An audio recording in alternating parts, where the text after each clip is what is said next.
अस्सलाम वालेकुम स्टूडेंट, आज हम बात करेंगे ओपाइड के बारे में। ठीक है, फॉरेंसिक टॉक्सिकोलॉजी की मैं प्लेलिस्ट अभी से स्टार्ट कर रही हूँ, इंशाल्लाह हो जाएगी जल्दी। कि मेरे भी आपको पता है 4th ईयर में मेरे भी खुद के पेपर होते हैं और अभी उसकी भी तैयारी चल रही है, तो मैं जितना भी हो सके मैं आपके लिए वीडियो बनाती हूँ। अब देखो ना, ओपाइड के बारे में बात करेंगे। ये बहुत सारा कॉमन सी ड्रग होता है। हम ना फार्मा में पढ़ते हैं कि ना ये ना रिलीफ देती है, पेन रिलीफ करती है और ना सिडेशन के लिए भी यूज़ होती है।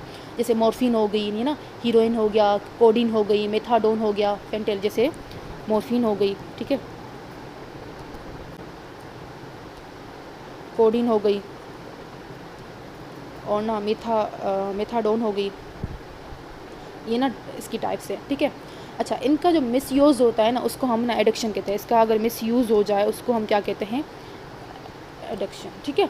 ओके, ओवरडोज और ना ओवरडोज ना इसकी जो ओपाइड की होती है ना, वो ना डेथ भी काज कर सकती है, ठीक है। टॉक्सिकोलॉजिकल फीचर्स क्या होंगे ओपाइड के?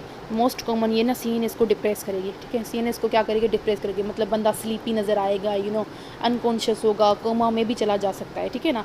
ये होगा। और ना रेस्पिरेटरी डिप्रेशन होगा इसकी, रेस्पिरेटरी डिप्रेशन, जिसमें ना ब्रीथिंग बिल्कुल स्लो ना शेलो हो जाएगी ना, ठीक है। और ना पिन पॉइंट प्यूपल हो जाएगा, प्यूपल जो है ना छोटा हो जाएगा, ठीक है। मियोसिस हो जाएगी बहुत ज़्यादा, ठीक है। टिपिकल होता है ओपाइड पॉइजनिंग में, मोस्ट कॉमन ये पिन पॉइंट प्यूपल आता है, ठीक है ना।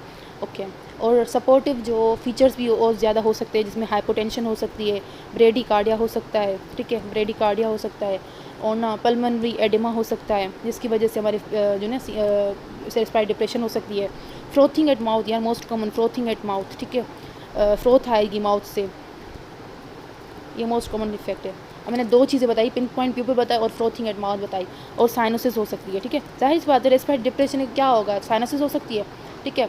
एग्जाम में अगर मतलब फॉर एग्जांपल ना ऐसे हो गया तो ट्राइड लिखो ओपाइड की ना फीचर्स लिखो, तो आप लोग क्या लिखोगे? कोमा, ठीक है। दूसरा मियोसिस लिखोगे, जिसमें हम पिन पॉइंट पीपल की बात करते हैं, और रेस्पिरेटरी डिप्रेशन की बात करेंगे, ठीक है। ये 3 लिखोगे ना, फिर भी फुल मार्क्स है तुम लोगों की, ठीक है। हॉस्फी में ज़्यादातर ये आती है। अच्छा, फटल डोज जो होती है ना मॉर्फिन का, मुझे जो याद हो रहा है, फिलहाल मुझे कंफर्म नहीं है ना 250 मिलीग्राम के आसपास ही होता है, ठीक है। 250 मिलीग्राम के आसपास ही होते हैं, लेकिन ना हीरोइन का ना छोटा सा डोज भी फटल हो सकता है, ठीक है ना, हीरोइन का। और स्पेशली अगर ना प्योरिटी ज़्यादा हो, अगर वो प्योर है बहुत ज़्यादा, तो उस वजह से। अच्छा, फॉरेंसिक एग्जामिनर को ना हमेशा हिस्ट्री, सिम्टम और ना पोस्टमार्टम फाइंडिंग को कोरिलेट करना चाहिए, ठीक है ना। अच्छा, ट्रीटमेंट हम क्या करेंगे, मैनेजमेंट क्या करेंगे? ABC, एयरवे, ब्रीथिंग, सर्कुलेशन को मेंटेन करेंगे। स्पेसिफिक जो एंटीडोट होता है वो नेलोक्सिन होता है। कौन सा होता है? नेलोक्सोन जो है एंटीडोट होता है किसका? ओपाइड का एंटागोनिस्ट होता है, ठीक है। IV इंजेक्शन से पेशेंट को रिवाइव हो सकता है। सपोर्टिव केयर जो है ना, ऑक्सीजन हम देंगे। अगर रेस्पिरेटरी डिप्रेशन तो क्या होगा? ऑक्सीजन को हम वेंटिलेशन देंगे अगर ज़रूरत हो, अगर बंदा ना मरने पर आ गया है। तो अगर प्रेजेंटेशन बिल्कुल ना ओपाइड की अर्ली है और ना उसने ना ओरली इंजेस्ट किया है, ठीक है, ओरली इंजेस्ट किया है, तो उसमें हम क्या देंगे? एक्टिवेटेड चारकोल देंगे। तो मतलब एक्टिवेटेड चारकोल भी हमारा एंटीडोट होता है और नेलोक्सिन हमारा एंटीडोट होता है। फॉरेंसिक मेडिको लीगल एस्पेक्ट में क्या होगा? ये ना फॉरेंसिक में आप लोग से ये पूछ सकते हैं कि ना ओपाइड का फॉरेंसिक मेडिको लीगल इंपोर्टेंस बताओ, तो आप लोग क्या लिखोगे? एडिक्शन करवाती है भाई, ठीक है, एडिक्शन करवाती है। डिपेंडेंट केसेस, ठीक है। नंबर 2, एक्सीडेंटल हो सकती है, होमिसाइडल हो सकती है, ठीक है। और ना पोस्टमार्टम में क्या पूछेंगे कि ओपाइड से क्या होता है? पल्मनरी एडिमा, ठीक है, पल्मनरी एडिमा, ठीक है, पल्मनरी एडिमा, फ्रोथी फ्लूइड होगा, ठीक है। पता नहीं बीच में प्रोनाउंस को क्या हो जाता है, कंजेशन मिलेगा, ठीक है, कंजेशन भी मिलेगी। एक तो पल्मनरी एडिमा, फ्रोथी फ्लूइड और कंजेशन मिलेगी हमें पोस्ट मार्टम में, ठीक है। ओके, ऑटोप्सी में। अच्छा, तो जी लैब में हम क्या करेंगे? स्टमक का कंटेंट सेंड करेंगे टॉक्सिकोलॉजी लैब में, और हम ब्लड निकालेंगे और यूरिन। ये जो है ना कंटेंट हम ना टॉक्सिकोलॉजी लैब में सेंड करेंगे कि ज़्यादा तुम लोग इस पर रिसर्च करो, ठीक है। अब हम बात करेंगे दूसरे पॉइजन की, जिसका नाम है धतूरा, ठीक है। अब धतूरा की बात करेंगे, इसमें क्या कह रहा है? अच्छा, एक पॉइजन प्लांट है, ठीक है, जिसका सीड और लीव्स कंटेन करते हैं ट्रोपेन अल्कलॉइड कंटेन करते हैं, जैसे एट्रोपिन हो गया, हायोस्कीन हो गया, हायोसाइमाइन हो गया, क्या हो गया? एट्रोपिन हो गया, ठीक है, हायोस्कीन हो गया, ठीक है, ये इसकी ना उसके अंदर आ जाते हैं। ये अल्कोलाइड जो है ना सीएनएस और ऑटोनोमिक नर्वस सिस्टम पे पावरफुल इफेक्ट डालते हैं। लाइक क्लिनिकल फीचर्स क्या होंगे इसकी? पॉइजन समझने का बेस्ट तरीका ये है कि निमोनिक्स याद कर लो। फॉर इन हॉट हेज, जैसे ना hot as hare, blind is bat, dry is bone, red is beet, mad is hatter. ये निमोनिक याद कर लो, किसका? धतूरा का। इसमें हॉट जो है ना बिल्कुल हॉट बॉडी टेम्परेचर बिल्कुल राइज हो जाती है, और हाइपर पायरेक्सिया हो जाता है, ठीक है, पायरेक्सिया फीवर उसको कहते हैं। ब्लाइंड इज बेड मतलब डायलेटेड प्यूपल्स होंगे, और माइड्राइसिस होगी और ब्लड विजन होगी। धतूरा ओपाइड में क्या थी? म्यूसिस थी। यहाँ पे डायलेटेड पीपल जिसको हम माइड्राइसिस कहते हैं। Mydriasis means dilated pupil, miosis means constrict pupil, ठीक है। ड्राई जो है ना ड्राई माउथ हो जाएगी, ड्राई स्किन होगी, नो स्वेटिंग वगैरह कुछ भी नहीं होगी, स्किन बिल्कुल फ्लश्ड हो जाएगी, वार्म हो जाएगी, और ना मेड बंदा मतलब पागल सा, डिल्यूरियम, हेलोक्सिनेशन, कन्फ्यूजन, अजीब अजीब आवाज़ें सुनने में आएगी, वो कंफ्यूज होगा, ठीक है। अच्छा, और ना सपोर्टिव के लिए दूसरे जो फीचर्स होंगे, टेकिकार्डिया हो सकती है, यूरिनरी रिटेंशन हो सकती है, convulsion, coma in severe cases में। एग्जाम में अगर लिखना हो तो ना ये लिखो एंटीकोलिनर्जिक सिंड्रोम, ठीक है, एंटीकोलिनर्जिक सिंड्रोम ये लिख लोगे ना फिर भी इनफ होगा। धतूरा जो है ना एंटीकोलिनर्जिक सिंड्रोम काज करवाता है, ठीक है। इसमें एसिटाइलकोलिन बिल्कुल ना कम हो जाती है, ठीक है। एंटीकोलिनर्जिक मतलब एसिटाइल बिल्कुल कम हो जाएगी, तो उसके जो एसिटाइलकोलिन किस किस को सप्लाई करती है? स्वेट ग्लैंड को, सलाइवा को सलिवेशन करवाती है, स्वेटिंग करवाती है, और ना ब्रेडिकार्डिया करवाती है, ठीक है। यूरिनेशन करवाती है, और ना फीसिस कॉन्स्टिपेशन नहीं करवाती। तो इसका जो उलट जो भी सारे सिम्टम होंगे ना, जैसे मैंने अभी स्वेटिंग आई तो मतलब स्वेटिंग नहीं होगी, बिल्कुल ड्राइनेस हो जाएगी, सलेवेशन भी नहीं होगी, ड्राई माउथ हो जाएगा, कन्वर्जन होगा, यूरिनरी रिटेंशन होगी, कॉन्स्टिपेशन होगी, और ना टेकिकार्डिया होगा। तो ये एंटीकोलिनर्जिक सिंड्रोम अगर तुम लोग लिख लोगे ना धतूरा में, तो वो इनफ पॉइंट है, वो एग्जामिनर मार्क्स दे देगा फुल, ठीक है। अच्छा, फटल डोज जो है ना धतूरा का सीड का जो फटल डोज होता है 50 to 100 जो होता है ना, 50 to 100 सीड्स होते हैं ना, 50 to 100 ये जो सीड है, क्योंकि प्लांट है ना वो 50 to 100 सीड्स होंगे ना, लेकिन बच्चों में कम अमाउंट में भी ना फटल हो सकता है। फॉरेंसिक एग्जामिनर को स्टमक कंटेंट देते हैं, और सीड को आइडेंटिफाई करने पर स्पेशल फोकस होता है ना, कि हम स्टमक कंटेंट देते हैं, स्टमक कंटेंट में सीड्स होते हैं, और उस पर फॉरेंसिक एग्जामिनर फोकस करता है। अच्छा, ट्रीटमेंट या मैनेजमेंट हम कैसे करेंगे? इसकी गैस्ट्रिक लवाज करेंगे विद पोटेशियम परमैंगनेटेड। पोटेशियम परमैंगनेटेड में हम ना पोटेशियम परमैंगनेट से हम गैस्ट्रिक लवाज करेंगे, एक्टिवेटेड चारकोल यूज़ करेंगे, ठीक है। और स्पेसिफिक एंटीडोज स्पेसिफिक एंटीडोट था ओपाइड का, क्या था? नेलोक्सिन था, मॉर्फिन का। अब इसका जो स्पेसिफिक एंटीडोट है ना वो फाइसोस्टिग्माइन है, ये एंटीकोलिन स्ट्रेस इनहिबिटर है, जो एसिटाइलकोलिन को ज़्यादा करेगा, ठीक है। क्योंकि हमारा एसिटाइलकोलिन कम हो रहा था ना, तो हम एसिटाइलकोलिन को ज़्यादा करना है, तो हम ना एंटीकोलिन स्ट्रेस इनहिबिटर देंगे। ये बहुत ज़्यादा बड़ी बात है, ये याद ना करो बस। फाइसोस्टिग्माइन एंटीडोट स्पेशल एंटीडोट होते हैं जो हम यूज़ करते हैं इसके लिए, ठीक है। सिम्टमिक ट्रीटमेंट के लिए हम क्या करेंगे? Cooling measure for the hyperthermia, IV fluid देंगे, बेंजाडाइजेपिन फॉर द ना एगिटेशन के लिए देंगे, ठीक है। अच्छा, फॉरेंसिक जो मेडिको लीगल इंपॉर्टेंस है वो क्या होगी? क्रिमिनल जो ना ज़्यादातर इसे अक्सर इस्तेमाल करते हैं विक्टिम को ना लूटने के लिए, ठीक है। लूटने के लिए हम ना ये यूज़ करते हैं, क्योंकि ना बंदा तब ना बिल्कुल अजीब हो जाता है, तो लूटने के लिए वो ना क्रिमिनल ज़्यादातर ये यूज़ करते हैं। एक्सीडेंटल इंजेक्शन पॉसिबल है, स्पेशली चिल्ड्रन में, रेयरली यूज़ होता है सुसाइड में, होमिसाइड में। ऑटोप्सी में ना ज़्यादातर कंजेशन दिखने में मिलेगी, और ना ड्राइनेस मोस्ट कॉमन ड्राइनेस दिखने में मिलेगी, और ड्राइनेस ऑफ म्यूकोजा, ठीक है। डायलेटेड पीपल मिलेगा जो माइड्राइसिस हमने पढ़ा था, और ना ब्रेन कंजेशन मिलेगी, ब्रेन कंजेशन ये याद कर लो, ब्रेन कंजेशन मिलेगी, ठीक है। ये जो है ना पोस्ट ऑटोप्सी में मिलेगा, सारी चीज़ें ऑटोप्सी में मिलेगी, ठीक है। टॉक्सिकोलॉजी एनालाइज के लिए हम एल्कोलाइड डिटेक्ट करने के लिए विसरास प्रिजर्व किए जाते हैं, जैसे सीड को ना हम ना सही से एग्जामिन फोकस कर सकें। तो ये है कि लास्ट में क्या बताऊंगी, धतूरा एंटीकोलिनर्जिक सिंड्रोम काज करवाता है, और उसका जो स्पेशल एंटीडोट है, जो स्पेसिफिक जो एंटीडोट है हमारा, वो यूज़ करते हैं हम फाइसोस्टिग्माइन यूज़ करते हैं, ठीक है। और उसकी जो सारी फीचर्स हैं, बिल्कुल ड्राई माउथ हो जाएगा, स्वेटिंग बिल्कुल ख़त्म हो जाएगी, इस वजह से हाइपरथर्मिया हो जाएगा, टेम्परेचर रेज हो जाएगा। और ना फर्स्ट हम गैस्ट्रिक लवाश करते हैं, सेकंड हम एक्टिवेटेड चारकोल देते हैं, थर्ड हम स्पेसिफिक एंटीडोट देते हैं। सिम्टमिक ट्रीटमेंट के लिए हम ना IV फ्लूइड देते हैं, बेंजाडाइजेपिन फॉर द एगिटेशन के लिए हम ना बेंजाडाइजेपिन दे देते हैं, ठीक है। क्योंकि बंदा थोड़ा ना कन्वर्जन लगता है, कन्वर्जन के लिए ना जो बंदा ना बेहोश टाइप लगता है, उसके लिए हम ना ये देंगे बेंजाडाइजेपिन, ठीक है। अब ना दूसरे पॉइजन की बात करेंगे हम, ब्लू विट्रोल की बात करेंगे, ठीक है। ब्लू विट्रोल जो होता है वो हमारा ब्लू विट्रोल पॉइजनिंग की बात करेंगे, जिसका हम कॉपर सल्फेट कहते हैं, जिसको हम क्या करते हैं, कॉपर सल्फेट कहते हैं। इसकी पॉइजनिंग के बारे में हम बात करेंगे, ठीक है। ओके, ये मेटलिक पॉइजन है। अच्छा, ब्लू विट्रोल बेसिकली एक ब्लू क्रिस्टलाइन साल्ट है जो कॉपर सल्फेट है। इसका यूज़ होता है फंगीसाइड में, पेस्टिसाइड में, ठीक है, डाइंग में, ठीक है, डाई करने में, कलर देने में, और कभी कभी सुसाइड अटेम्प्ट में भी यूज़ होता है, ठीक है। क्लिनिकल फीचर्स जो होंगे इसके वो क्या होंगे, क्लिनिकल फीचर्स, लोकल जो इसका इफेक्ट होगा कोरोसिव एक्शन होगा, इसका कोरोसिव एक्शन होगा लोकली, ठीक है, लोकली। जैसे बर्निंग सेंसेशन आएगी, ब्लूइश वोमिटिंग आएगी, वोमिटिंग जो होगी ना ब्लू होगी, ठीक है। और ना फीसिस जो होगी ना, स्टूल जो होगा ना वो भी ब्लू होगा, ठीक है। एक्सेसिव सलेवेशन होगी, ulceration if mucosa. Systematic effect में ये याद ना रखो, बस ये याद करो, सीनस डिप्रेस करता है और ना किडनी डैमेज करता है, ठीक है। ब्लू ग्रीन कलरेशन काज करता है, मोस्ट कॉमन, ये याद कर लो, ठीक है। फटल डोज जो इसका होता है वो कौन सा है, 10 to 20 ग्राम होता है इसका। ये याद करो ना याद करो आपकी मर्जी, क्योंकि ये ज़्यादातर नहीं आता। अच्छा, इसकी जो डेथ यूजुअली शॉक से होती है, शॉक से इसकी ना डेथ होती है। डेथ जो मोस्ट कॉमन इसकी जो लेता है ना ब्लू विट्रोल, उसकी डेथ जो होती है शॉक से होती है, रेनल फेलियर से होती है, हेपाटिक नेक्रोसिस की वजह से होती है। ट्रीटमेंट मैनेजमेंट हम क्या करेंगे, गैस्ट्रो लवाश करेंगे, ठीक है। मिल्क एंड एग अल्ब्यूमिन देंगे, मिल्क और एग अल्ब्यूमिन देंगे, ये याद कर लो।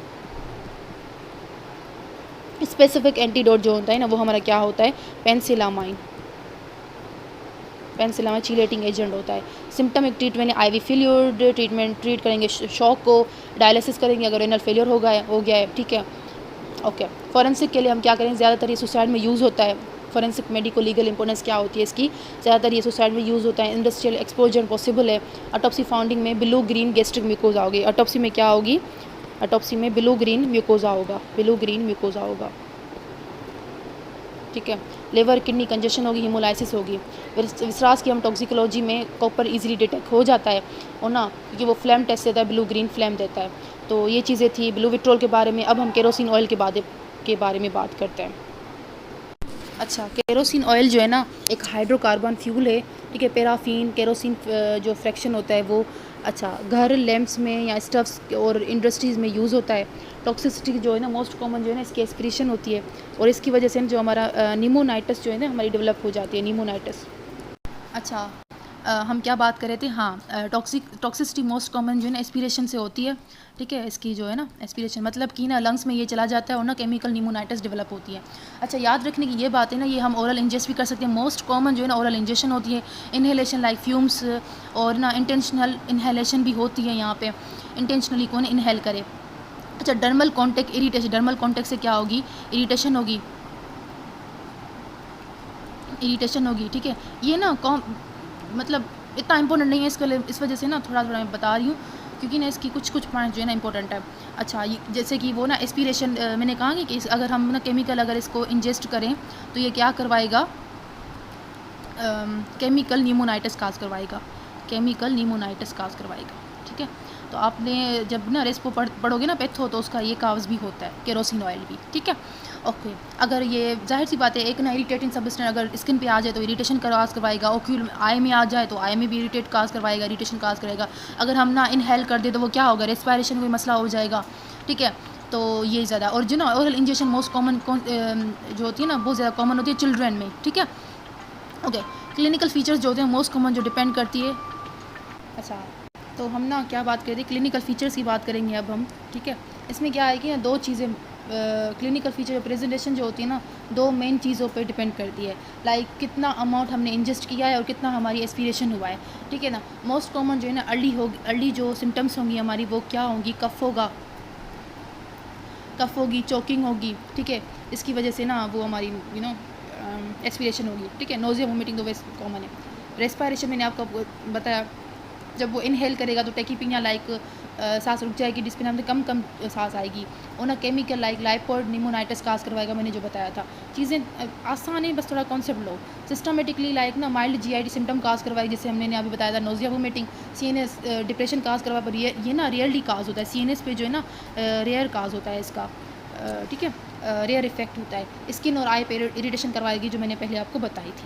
अच्छा, पोस्टमार्टम जो ऑटोप्सी में जो होगी ना, वो हमारी क्या होगी, लंग्स जो है ना हैवी मिलेंगे हमें, क्योंकि वहाँ पे ना निमोनाइटिस होगी और ना कंजेस्टेड होगा, तो वो बहुत ज़्यादा ना हमें हैवी लंग्स मिलेंगे। और ना वहाँ पे फ्रोथी फ्लूइड होगा, ठीक है उसके। अच्छा, फैटी चेंजेस होगी लंग्स में, इन्फ्लामेटरी इन्फिल्ट्रेट होगा। स्टमक में जो है ना केरोसिन स्मेल रेजिड्यू होगा, जो ना एक ना आपको पता है केरोसिन की अलग से स्मेल होती है ना, जैसे इरिटेटिव स्मेल होती है, तो वो हमें ना अलग से मिलेगी, जो हम ना स्टमक में आएगी, स्टमक से मिलेगी हमें वो क्या स्मेल, ठीक है। ओके, केरोसिन जो है ना एक कोई फटल डोज नहीं होती, बस ये है कि ना केरोसिन की oral toxicity systematic dose dependent होती है, लेकिन छोटी सी ना मिकदार भी ना अगर लंग्स में एक्सपीरियट हो जाए तो सीवियर और फटल हो सकती है। तो हम ये नहीं कहेंगे ग्राम पे डिपेंड नहीं करता, ये डिपेंड करता है अगर थोड़ी सी आपने ली, अगर वो लंग्स तक चली गई है तो एक्सपीरियट हो गई है तो बंदा मर गया वहाँ पे, ठीक है। ट्रीटमेंट मैनेजमेंट हम क्या करेंगे, एयरवे ब्रीथिंग को सेट करेंगे, क्योंकि एयरवे हमारा लंग्स में मसला था उसमें। डू नॉट इंड्यूस वोमिटिंग को हम इंक्रीज़ नहीं करेंगे, वरना रेस्पिरेशन का ना रिस्क ज़्यादा होगा। और ना हम ना गैस्ट्रिक लवाज करेंगे ना, अच्छा डू नॉट गैस्ट्रिक लवाज, हम यहाँ पे गैस्ट्रिक लवाज नहीं करेंगे, ठीक है। और ना इफ एस्पिरेशन और ना रेस्पिरेटरी डिस्ट्रेस हो गया है तो हम हॉस्पिटलाइज करेंगे, ऑक्सीजन थेरेपी देंगे, इंट्यूबेशन करेंगे, ब्रोंको इसको भी हम रेयरली करते हैं, ठीक है। और ना एंटीबायोटिक सपोर्टिव केयर देते हैं। ज़्यादा बात नहीं याद करनी, बस थोड़ी ये ना लंग्स पर इफेक्ट करता है, केमिकल निमोनाइटिस काज करवाएगा, फ्रोथी फ्लूइड मिलेगा। ऑटोप्सी में जो है ना लंग्स बिल्कुल हैवी मिलेंगी हमें, फ्रोथी फ्लूइड होगा वहाँ पे। और ये बस ऊपर वक्त से ना चीज़ें याद कर लो। और सिस्टम में केरोसिन लाइक स्मेल आ रही है तो वो केरोसिन ऑयल की स्मेल है, ठीक है। मोस्ट कॉमन जो मेडिको लीगल इंपॉर्टेंस जो फॉरेंसिक में है, मोस्ट कॉमन ये याद कर लो कि एक्सीडेंटल इंजेक्शन हो सकती है चिल्ड्रन में, ये मोस्ट कॉमन यही होता है। सुसाइडल इंजेक्शन लेस कॉमन होता है। होमिसिडल यूज़ रेयरली होता है, रेयरली ये जो है ना होमिसिडल होता है। ऑटोप्सी में लंग्स बिल्कुल लाइपोइड नमूना होगा, जो केमिकल निमोनाइटिस मैंने कह रही थी। लंग टिश्यूज की कलेक्शन होगी। गैस्ट्रिक कंटेंट जो गैस्ट्रिक गैस्ट्रिक लवाज में हमें जो गैस्ट्रिक कंटेंट जो मिलेंगे हमें, वहाँ पे एनालाइज हम करेंगे, वहाँ पे जो स्मेल होगी उससे देखेंगे, ठीक है। और यही चीज़ें थी केरोसिन ऑयल के बारे में, ठीक है। तो यहाँ पे हम कोई वोमिटिंग नहीं करवाएंगे, कोई ना हम गैस्ट्रिक लवाज नहीं करेंगे, ठीक है। यहाँ पे डेथ हो गई एस्पिरेशन नमूनिया की वजह से, ठीक है। ये ऊपर से चीज़ें याद कर लो। अब हम बात करें दूसरे पॉइजन की, जिसका नाम है कैनाबीज इंडिका, जिसे हम ना अपनी लैंग्वेज में भंग कहते हैं, भंग, ठीक है। जो एक्टिव जो इसका प्रिंसिपल होता है वो कौन सा होता है, 9 टेट्रा, ये याद कर लो, 9 टेट्रा हाइड्रोकेनाबिनोल केनाबिनोल, ठीक है, THC, ये जो है ना इसका एक्टिव प्रिंसिपल है, ठीक है। और दूसरी बात करूँगी ना, ये CNS डिप्रेस करता है। हेलोसिनोजेनिक ड्रग भी हैं, और इस वजह से ना इसका, अच्छा ये क्या थे, CNS डिप्रेस करता है, ठीक है।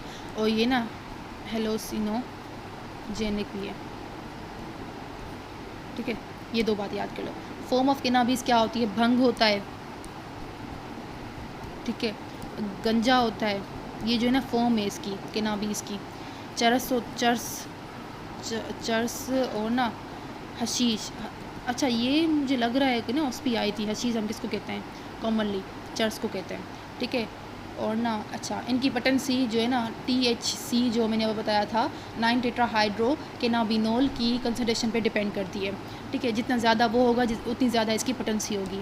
क्लिनिकल फीचर्स जो होगी ना इसकी, कैनाबीज की इंटॉक्सिकेशन की पिक्चर में दिखाऊंगी आपको, फिर हमारे पास ना वो पॉइजन की पिक्चर्स हैं, ठीक है।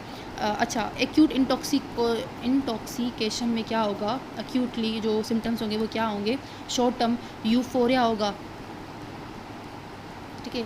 मैंने हाई फीलिंग्स होगी ना, मतलब खुशी फील होगी ना, ऐसे अजीब। अल्टर टाइम और स्पेस परसेप्शन, इंक्रीज एपेटाइट होगी, एपेटाइट इंक्रीज़ होगी इसमें, ठीक है। और इसमें क्या होगा, टेकिकार्डिया होगा। और ना कंजक्टिवा रेड, मींस कि हमारी जो आँखें के रेड हो जाती है ना भंग पीने के बाद, वो देखती हूँ ना, मैंने तो कभी नहीं देखी बहरहाल, तो नशे में वैसे ही भंग जैसे वो हो जाती है। ड्राई माउथ होगा उसका, ठीक है। और ना अच्छा हाई डोज में क्या होगा इसका, हाई डोज में एडवर्स रिएक्शन आएंगे, जैसे पैनिक अटैक हो गए, एनजाइटी हो गए, ठीक है। साइकोसिस लाइक स्टेट हो जाएगा, ठीक है। क्रॉनिक यूज़ में हम क्या करेंगे,